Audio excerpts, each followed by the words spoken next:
नमस्कार नमस्कार नमस्कार, बहुत बहुत स्वागत है आपका। मैं हूं आपके साथ रवि मिश्रा और आपका स्वागत है हमारे इस चुनावी कार्यक्रम पब्लिक पोल में। और देखिए, पब्लिक पोल में आज हम हैं मुंबई के मुलुंड में, और ये मुंबई नॉर्थ ईस्ट, मुंबई उत्तर पूर्व लोकसभा क्षेत्र है। और यहाँ पर आज हमारे साथ मुलुंड की जनता, मुलुंड में अलग अलग दलों के समर्थक कार्यकर्ता जुड़े हुए हैं, साथ ही बहुत ही खास हमारे साथ मेहमान भी जुड़े हुए, अलग अलग दलों के, अलग अलग पार्टीज के प्रवक्ता हैं, उनके प्रतिनिधि हैं, उनसे सवाल जवाब करेंगे, महाराष्ट्र के बड़े मुद्दे उठाएंगे। लेकिन आज के जो कार्यक्रम की अगर हम बात करें तो एक मुद्दा अचानक से चुनाव के ठीक बीचों बीच, देखिए मतदान भी चल रहा है, चुनाव प्रचार भी जोर शोर से चल रहा है, उसके ठीक बीचों बीच सैम पित्रोदा का एक बड़ा बयान आया है और उस पर पूरे देश में बहस छिड़ गई। बहस इसलिए क्योंकि प्रधानमंत्री ने उस बयान को कोट किया। वो बयान क्या है आपको हम बता दें। सैम पित्रोदा ने सीधे तौर पे पूर्वोत्तर भारत, दक्षिण भारत और पश्चिम भारत के लोगों को रंग के आधार पर बांटने की कोशिश की है, ये आरोप है बीजेपी का। और खुद प्रधानमंत्री ने यह बात कही है कि स्किन का कलर देखकर, चमड़ी का रंग देखकर क्या भारत के लोगों को ऐसे डिनोट किया जाना चाहिए। सैम पित्रोदा कौन है आप जानते हो, ओवरसीज भारत, ओवरसीज कांग्रेस के अध्यक्ष हैं। तो शुरुआत इसी सवाल के साथ करेंगे और साथ ही महाराष्ट्र और मुंबई के अलग अलग मुद्दों पर भी हम बातचीत करेंगे। सबसे पहले हमारे साथ जो मेहमान हैं उनका हम परिचय करा दें। देखिए, हमारे साथ अगर हम बात करें तो बीजेपी से हमारे साथ देखिए राम कदम इस वक्त जुड़े हुए हैं, बीजेपी का जाना माना चेहरा हमारे बीच इस वक्त मौजूद हैं। और साथ ही हमारे साथ भारत सोनी जो कि कांग्रेस से हैं, जो भारत सोनी हमारे साथ जुड़े हुए हैं, स्वागत है आपका भी। और एनसीपी से हमारे साथ गुरजोत सिंह जुड़े हुए हैं, उनका भी बहुत बहुत स्वागत है। और इसी के साथ देखिए यूबीटी यानी शिवसेना उद्धव गुट से हमारे साथ वेंकटेश अय्यर और अभिजीत चौहान हमारे साथ जुड़े हुए हैं, आपका बहुत बहुत स्वागत। चर्चा की शुरुआत करते हैं। राम कदम जी, पहला सवाल तो यही, सैम पित्रोदा, जैसा कि हमने सुना अभी प्रधानमंत्री ने उसको इंडिकेट किया, सैम पित्रोदा का ये दूसरा बयान है चुनाव के ठीक बीचों बीच और प्रधानमंत्री ने उस पर तीखी प्रतिक्रिया दी। यदि हम इसे गहराई से इस सारे मुद्दे को अगर देखें तो कांग्रेस को पूर्णतः एक विशेष समाज का और धर्म का समर्थन करना है। इस देश के हिंदुओं को पीड़ित और प्रताड़ित करने का दुष्काम कांग्रेस की ओर से लगातार हो रहा है। जब भी चुनाव समीप आते हैं इन्हें हिंदू धर्म के देवी देवताओं का स्मरण होता है और चुनाव चले जाने के बाद ये केवल एक विशेष एक धर्म के लिए काम करते हैं, उनकी हितों की रक्षा करने की बात करते हैं। जब मोदी जी ने कहा है कि सबका साथ सबका विकास, क्या यह देश 140 करोड़ का है, इस बात को हम नकार सकते हैं? ये कैसे हो सकता है कि एक ही वर्ग का, एक ही किसी धर्म का कल्याण हो, बाकी के लोग ऐसे के ऐसे बैठे रहे? और ये विचारधारा कांग्रेस की विचारधारा है। अगर सैम पित्रोदा किसके गुरु है, इसके मूल में अगर जाओगे तो वो सुई इनकी ओर जाती है, कांग्रेस की ओर जाती है। और कांग्रेस के साथ उबाटा खड़ी है, कांग्रेस के साथ अन्य लोग खड़े हैं। ये जो सारे लोग खड़े हैं, या तो उद्धव ठाकरे को अपने पुत्र आदित्य का कल्याण करना है, या शरद पवार को अपनी कन्या सुप्रिया का कल्याण करना है। मोदी जी को किसका कल्याण करना है? मोदी जी के लिए पूरा परिवार, इस देश के 140 करोड़ लोग हैं और उन्हीं का कल्याण, ये मोदी जी की मंशा है। प्रतिक्रिया लेते, आप ही की तरफ इशारा था, क्या जरूरत है सैम पित्रोदा को इस सब कहने की? देखिए सैम पित्रोदा, पूर्वोत्तर के लोग चाइनीज, साउथ इंडियन के अफ्रीकन, ये मतलब इस बात का क्या? देखिए सैम पित्रोदा जी ने जो कहा है वो उनका निजी स्टेटमेंट है, उनका इंडिविजुअल स्टेटमेंट है और उस स्टेटमेंट से कांग्रेस पार्टी का कोई संलग्न नहीं है। कांग्रेस पार्टी ने कहा ये उनके पर्सनल विचार है। लेकिन प्रधानमंत्री जी को इनके बारे में क्यों बोलने की जरूरत क्यों पड़ गई? क्योंकि तीसरे चरण के बाद उनको पता चल रहा है कि उनकी जमीन पैरों तले खिसक रही है और वो नहीं आ रहे। आज जो 384 सीट पे, 82 सीट पे जो चुनाव हो गया उसमें वो लोग सत्ता पे नहीं आ रहे। 400 पार तो दूर की बात रही, 150 के ऊपर भी आएगा तो तौबा तौबा। लेकिन सवाल यही है, सवाल ये है कि ऐसा पहली बार नहीं हुआ है चुनाव में कांग्रेस के लोगों की तरफ से ऐसे बयान, और उसका नुकसान कांग्रेस खुद जानती है। देखिए बात अब भले चुनाव के नतीजे तो 4 जून को आए, नतीजों के बारे में भी कहना मुश्किल है। देखो, नतीजा तो महाराष्ट्र ने उसी दिन दे दिया था जिस दिन में इन्होंने शिवसेना और राष्ट्रवादी के साथ धोखा किया था। तो ये धोखे वाली सरकार है। और बंटवारे की बात करें तो बंटवारा तो हमारे जो मोदी है, murderer of democracy in India, वो करते हैं। क्योंकि हिंदू मुसलमान 2014 से पहले तो भाई भाई रहते थे, आज ये हिंदू मुसलमान को अलग करने की बात करते हैं। अरे खुद का उसका मंगलसूत्र उससे वो कहते हैं इमरजेंसी आप लोगों ने लगाई और मर्डर ऑफ डेमोक्रेसी आप बीजेपी को कहते हैं। देखो, डेमोक्रेसी का मर्डर अगर कोई कर रहा है तो भले वो 2002 में था या 2014 में था या आज 2024 में है, वो एक ही करता है जो है नरेंद्र मोदी, और साथ में उसके जो टेररिस्ट है अमित शाह। चलिए, तो यूबीटी से हमारे साथ जुड़ किया, सारा दुख शिवसेना के टूटने का ही है। नहीं, ये सारा हमारा विरोध और सब कुछ इसी बात का है। बरोबर पार्टी विरोध टूट गई। विरोध तो होना ही है ना। हमारी पार्टी टूटी है मगर हौसले टूटे नहीं है। हौसले अभी भी उतनी बुलंद है, उससे ज़्यादा मजबूती उससे ज़्यादा बुलंद है। और दूसरा, सैम पेट्रोडा ये कोई कांग्रेस का स्पोक्स पर्सन नहीं है। He has not said anything under Congress banner. He is an entrepreneur. वो टेलीकॉम इंजीनियर है। उन्होंने अपना जो निजी स्टेटमेंट दिया है अभी क्या अच्छा, है? बयान ऐसा है इसलिए किनारा कर लिया। नहीं ऐसे तो बयान- सैम पेत्रोदा अपने बयान हैं। देखिए, बयान है वो जो कांग्रेस के अंडर दिया है। क्या देखो क्या कैसा है, अभी इनके पास कुछ मुद्दे है नहीं। ये रेवन्ना तो नहीं है ना, लेकिन ये बयान तो बड़ा है। Sam Pitroda is not Revanna ना, जिसको बीजेपी ने टिकट दिया है। रेवन्ना नहीं है ना जो रेप अक्यूज्ड है। He is a rape accused, he is a molester. देखिए, ऐसा है कि हमने किसी भी गलत व्यक्ति विशेष चीज़ों का हमने समर्थन नहीं किया, ना ही करेंगे, पर मूल मुद्दों से भटकने की आवश्यकता नहीं है। ये सारी बातें किन के मुख से आ रही है? जिन्होंने स्वर्गीय बाला साहब ठाकरे जी के विचारों के साथ महागद्दारी करी। क्या कह रहे थे बाला साहब? कि उनका दल कभी कांग्रेस के साथ समझौता नहीं करेगा और करने की अगर बारी आई तो अपने दल को बंद कर देंगे। ये बाला साहब कह रहे थे, हम नहीं कह रहे। और यही बाला साहब की विचारधारा को श्रीमान उद्धव ठाकरे जी उन विचारधारा के साथ महागद्दारी करें और उसके बाद उद्धव ठाकरे गद्दारी का आरोप तो ऐसे नारे कैसे हो गद्दारी सकते का हैं? आरोप तो शिंदे गुट पे लगाया जा रहा है। हम्म? शिंदे गुट पे लगाया जा रहा है गद्दारी का। नहीं, विषय ऐसा है ना कि शिंदे गुट का क्या अपराध है? स्वर्गीय बाला साहब ठाकरे जी की विचारधारा आगे ले जाना ये अपराध है। आज तक हमने कभी देखा कि मंत्री छोड़ करके चला जाता है? देश के इतिहास में इसके पूर्व कभी नहीं हुआ। मंत्री क्यों छोड़ करके गए उद्धव ठाकरे जी को? ठीक है। क्या जवाब है इसका? ठीक है, ठीक है। एक प्रधानमंत्री ने एक और बात कही, हम यहाँ पर मौजूद लोगों से भी उस पर प्रतिक्रिया लेंगे। अचानक से ये अंबानी अदानी का मुद्दा सामने आया और प्रधानमंत्री ने कहा कि इस चुनाव में राहुल गांधी उनको भूल गए। पिछले चुनाव में तो बहुत आरोप लगाए अंबानी। क्या है सर मालूम है, जो चुप्पी क्या कहते हैं? हमारे देश के जो प्रधानमंत्री नरेंद्र मोदी जी हैं, इन्होंने बोलते सब पूरा देश हमारा एक है, भारतवासी एक है। जिस टाइम पे मणिपुर में हमारी बहनों के ऊपर अत्याचार हुआ था उस टाइम पूरा विपक्ष उनको घेरा, लेकिन उन्होंने उसके ऊपर एक शब्द नहीं बोला महिलाओं के ऊपर। आज बोलते हैं कि पूरा देश हमारा एक है, सब माताएं बहनें हमारी बहन है, और मेरा परिवार लेके बोलते हैं। ये परिवार नहीं है। और मैं एक क्वेश्चन और है सर मेरा आपसे, बीजेपी के प्रवक्ता जी से, उनसे पूछिए कि बीजेपी के घोषणा पत्र में उन्होंने एक आयुष्मान का जिक्र किया है। मुंबई में कौन सा ऐसा हॉस्पिटल है जिस हॉस्पिटल में आयुष्मान की सुविधा दी? मुद्दे पर भी हम बात करेंगे, लेकिन अंबानी अडानी को भूल गए राहुल गांधी। पिछले चुनाव में बड़े आरोप लगाए थे उन्होंने, इस बार नाम तक नहीं ले रहे। मोदी, प्रधानमंत्री मोदी ने इस बात का जिक्र किया। आप इसे कैसे देखते हैं? क्या वजह होगी? वजह आपको गत 70 साल का आप अगर इतिहास देखोगे, जनता बोल रही है 70 ईयर्स क्या किया। हम सिर्फ इशारा भी करते तो जनता समझ जाती है, ताली बजाती है। इससे आगे हम क्या कहें?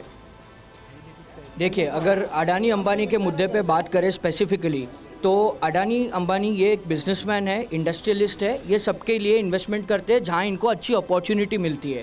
अब अगर आप देखें, बहुत सोशल मीडिया पे वीडियोस और फोटोज़ वायरल हुए जहाँ अडानी जी अशोक गहलोत जी के साथ पाए गए अच्छे से बात करते हुए। और अडानी जी और अंबानी जी के इन्वेस्टमेंट कांग्रेस के राज्यों में और कांग्रेस की सरकारों में भी हुई है, तो हो सकता है कुछ। चलिए पूछ लेते हैं। हाँ, बोलिए आपकी प्रतिक्रिया। सर, उन्होंने ठीक कहा।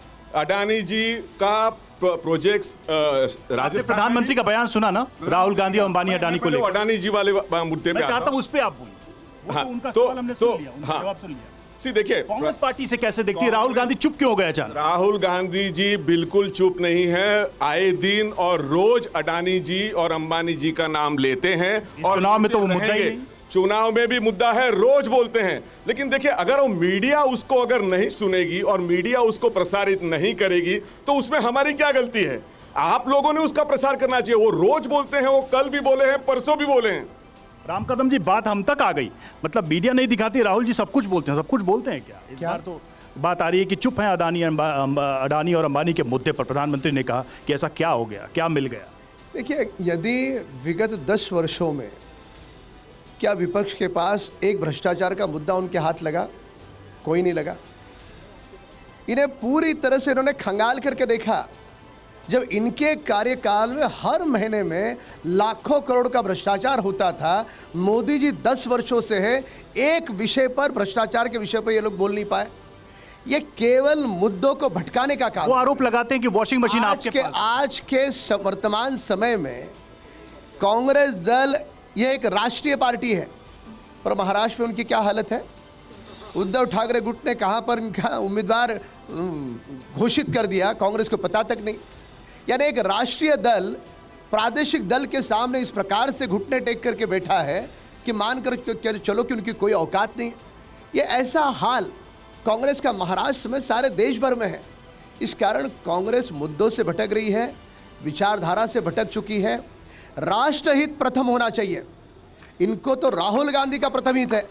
ऐसे कैसे होगा? राहुल गांधी का प्रथम हित। अब देखिए, अब एक चूंकि हम महाराष्ट्र में हैं, तो महाराष्ट्र में इस बार चुनाव का सबसे बड़ा मुद्दा चल रहा है असली नकली का। मैं जहां भी गया, जहां भी शिवसेना एनसीपी के नेताओं कार्यकर्ताओं से बात की, असली नकली की लड़ाई ज्यादा है, इमोशनल चीजें ज्यादा आ रही हैं कि किसने किसको धोखा दे दिया। ये क्या चल रहा है महाराष्ट्र में? असली नकली कौन है? असली शिवसेना, नकली शिवसेना, कुछ बता पाएंगे? देखो, इसका फैसला तो अभी के इलेक्शन में जनता ही करेगी, क्योंकि वो सब जानते हैं असली नकली का ही नहीं, जिसने काम किए वो दिख रहा है। असली नकली का क्या मामला? असली इस पे क्या वोट पड़ेगा? वोट पड़ेगा। चुनाव हो रहा है इस पे? चुनाव तो इस पे ऊपर नहीं हो रहा है। चुनाव तो का मुद्दा तो है, विकास का मुद्दा है, अभी महिला का सुरक्षा का उद्धव मुद्दा। ठाकरे लेकिन हर जगह यही कह रहे हैं कि मेरे परिवार को तोड़ दो। सही बात है, परिवार को तोड़ा ही है इन्होंने। जो गद्दारी की है इसका बदला जनता जरूर दिखाएगी। यहाँ पे इमोशनल कार्ड क्या बड़ा कार्ड है महाराष्ट्र के चुनाव में? सर, ये पार्ट ऑफ शरद पवार भी यही बात कह रहे हैं। मैं वही बोलता हूँ, 50% जो है वो इमोशनल कार्ड चलने वाला है, बट 50% जो है वो आम जनते के दिमाग में क्या है। जैसे आप मुलुंड को लेके देखो, तो आज पहली बार मुंबई में ऐसा हुआ है कि जहाँ पे भी डेवलपमेंट हो रही है तो उसके जो पीएपी के फ्लैट्स है वो किसी और तालुका में हो रहे हैं। तो जो अडानी को जो सपोर्ट कर रही है गवर्नमेंट, और जो इसका धारावी का रीडेवलपमेंट हो रहा है, और उसका जो लोग है उनको जो वो लोग ईस्ट में। तो आप कह रहे हैं कि डेवलपमेंट एक बड़ा मुद्दा है जिसपे मुंबई के अंदर महाराष्ट्र डेवलपमेंट मुद्दा है, पर कैसा है, जैसे नोटबंदी हुई थी कि एटीएम मशीन तुम्हारे पास अवेलेबल नहीं थी, वो शेप के मशीन की, और नोटबंदी हो चुकी थी, लोगों को प्रॉब्लम फेस करने पड़े थे। वैसे रीडेवलपमेंट मुद्दा नहीं है सर। रुको जरा, रीडेवलपमेंट मुद्दा नहीं है। अगर अडानी अगर वो कर रहे हैं धारावी में, तो उनका जो रिहेबिलिटेशन है वो धारावी में होना चाहिए, मुलुंड में नहीं। ठीक है, बात तो बीजेपी ने विकास की ही की थी, चुनाव का मुद्दा भी विकास था। फिर शिवसेना उद्धव गुट के लोगों को विकास दिख क्यों नहीं रहा? वो विकास नहीं, विनाश। अभी जैसे ये विनाश का मुद्दा उठा रहे, मैं आपको बोल रहा हूँ क्यों। इन्होंने मुझे समझाइए विनाश। देखिए, इकोनॉमी ग्रोथ की बात हो रही है कि देश की इकोनॉमी बड़ी है। आज जीडीपी क्या है? जीडीपी आज 4.5% है। मनमोहन सिंह के राज में कहा था जीडीपी। देखिए, विकास और इन लोग का कोई नज़दीकी संबंध नहीं है, दूर दूर तक कोई रिलेशन ही नहीं है। इन्होंने क्या बोला था, मैं आपको अभी बोल रहा हूँ। इन्होंने बोला 10 साल में कोई सारे भ्रष्टाचारी जिनके ऊपर ईडी सीबीआई लगे, उन्होंने पक्ष में तो लिया और टिकट भी दिया। तो अब बताओ, अब जब एक सवाल तो ये है कि बार बार चुनाव में फिर बीजेपी जीत क्यों रही है? जनता का पूरा देश भर से समर्थन क्यों मिल रहा है? बीजेपी जीत नहीं रहे। बीजेपी देखा तो बीजेपी डुप्लीकेट गिरी कर रही है। कैसे? बीजेपी अभी जैसे कि हमने सूरत में देखा, हमारे जो कांग्रेस के भाई थे उनका पर्ची पीछे लेने के लिए लगाया, उनको ईडी की धमकी दी। ऐसा सब चल रहा है और बीजेपी डर गई है। अभी बीजेपी 14 में जीत गए, 19 में जीत गए, 24 का जो मुद्दा है, अब ये इन्होंने कहा 10 साल का विकास का मुद्दा है। 70 साल कांग्रेस ने क्या किया है? 70 साल वाली कांग्रेस पार्टी और 10 साल का जो भारतीय जनता पार्टी है, इलेक्ट्रल बॉन्ड का जो मुद्दा है, अगर 70 साल में भ्रष्टाचार किया हुआ तो आज भारतीय जनता पार्टी और कांग्रेस का फंड आप देखिए कितना है, कौन से पार्टी ने भारत को कितना लूटा है वो भी आप देखिए। और आप कह रहे भ्रष्टाचार भी एक मुद्दा है, कहने का मतलब 100% इन्होंने भ्रष्टाचार किया है। अब बात घूम फिर के भ्रष्टाचार पे भी आ गई। कहाँ तो नरेंद्र मोदी की सरकार इसी के लिए आई थी कि भ्रष्टाचार पर हम लगाम कसेंगे, ईडी एक्शन भी ले रही है, लेकिन उधर से आरोप यही लग रहा है कि ईडी तो मशीनरी है। एक बात तो, एक विषय तो बताइए भ्रष्टाचार का।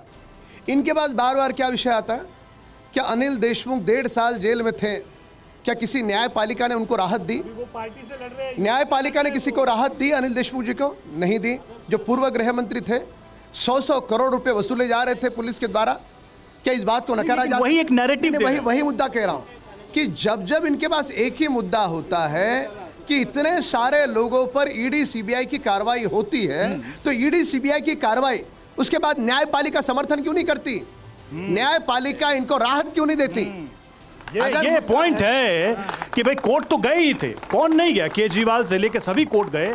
अदालतों ने राहत क्यों नहीं दी अगर मामला इतना घुमा फिरा के था, जबरदस्ती वाला? देखिए, वो लोग जो बोल रहे हैं कि ऐसा कोई भ्रष्टाचार हुआ ही नहीं है, सर सबसे बड़ा भ्रष्टाचार इस देश में अगर हुआ है तो वो है इलेक्टोरल बॉन्ड का घोटाला। उसमें तो सबको चंदा मिले है ना, उसको तो सबको चंदा मिला है। सर ऐसा नहीं है, बीजेपी को मिले। बीजेपी की मैं बात करूं तो बीजेपी का काम ही यही है, दंगे कराने और नंगे नहाने। आज आपने भी जो पैनलिस्ट बुलाया वो खुद लड़की भगाने की बात करता था।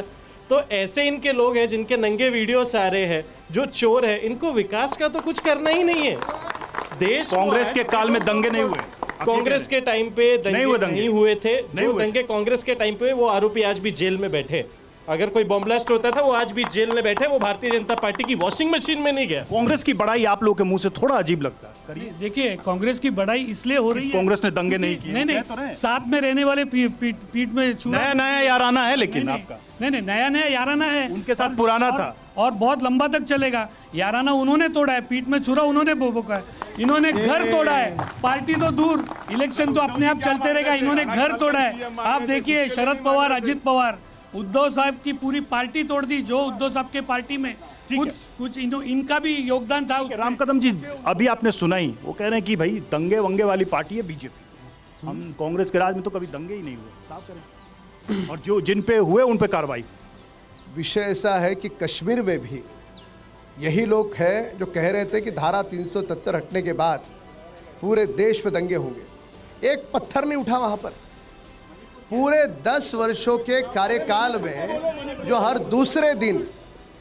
दूसरे दिन जहाँ पर दंगे होते थे, बम कांड होते थे, बस में बम फूटे जाते थे, रेलवे में बम फूटे जाते थे, कश्मीर में हर दूसरे दिन श्रीनगर के चौक में लाल तिरंगा फहराने के लिए रुका जाता था। क्या आज वैसा माहौल है? महाराष्ट्र में भी धमाके हुए। क्या इस बात को हम कैसे नकार सकते हैं? देखो, चुनाव आएंगे, चुनाव जाएंगे, राजनीति अपनी जगह पर है, पर राजनीति के ऊपर यह राष्ट्र प्रथम है। इस बात को हमें स्वीकारना होगा कि मोदी जी आने के बाद जो पहले होता था उससे कई गुना अधिक शांत है। चलिए, तो एक बार जल्दी से आप सबसे हम कलेक्ट कर लेते हैं कि इस देश में इस बार के चुनाव का सबसे बड़ा मुद्दा क्या है आपकी नजर में? इस बार लोकसभा चुनाव का, जिसमें प्रधानमंत्री का चयन होना है, उसका सबसे बड़ा मुद्दा क्या? शिक्षा, रोजगार, आपको क्या? एम्प्लॉयमेंट। आपको क्या लगता है सबसे बड़ा मुद्दा क्या है?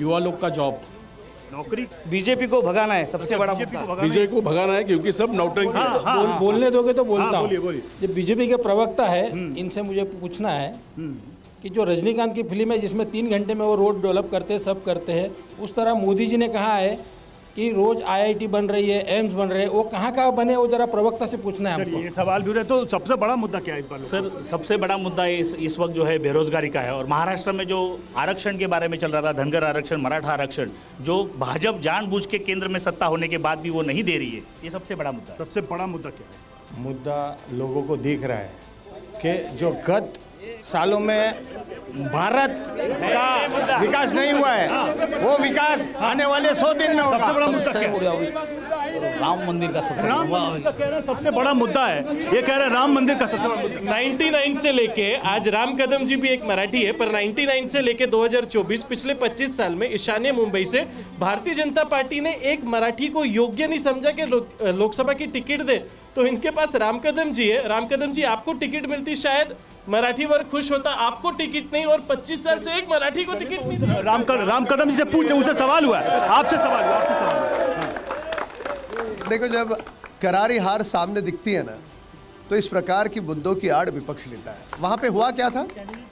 घाटकोपर में ये हुआ कि वहाँ मराठी है, एक अप्पा बुरगावकर करके और दूसरे प्रसाद इंदुलकर करके। उन्होंने संजय दिना पाटिल, ये जो यहाँ से प्रत्याशी है, नहीं, ये महत्वपूर्ण मुद्दा है, उनके लोगों से इतना ही पूछा कि जब वो सांसद थे तब तो गायब थे, अब अचानक से कैसे आए? ये खिचड़ी चोर, कफन चोर जो कोविड काल में उद्धव ठाकरे के नेतृत्व में हुआ, ये पूछने वाले कौन थे? ना, ये घाटकोपर पुलिस थाने में आज FIR दर्ज हुआ है, इनको पता नहीं है, आज FIR दर्ज हुआ है। तो जो नहीं था, PCR से इशारा विरोध मराठी लोगों ने ही किया, इन्होंने जानबूझकर मराठी। माफी चाहूंगा, PCR से इशारा हो रहा है, PCR से इशारा हो रहा है। हम ब्रेक के बाद बात करेंगे। PCR से इशारा हो रहा है।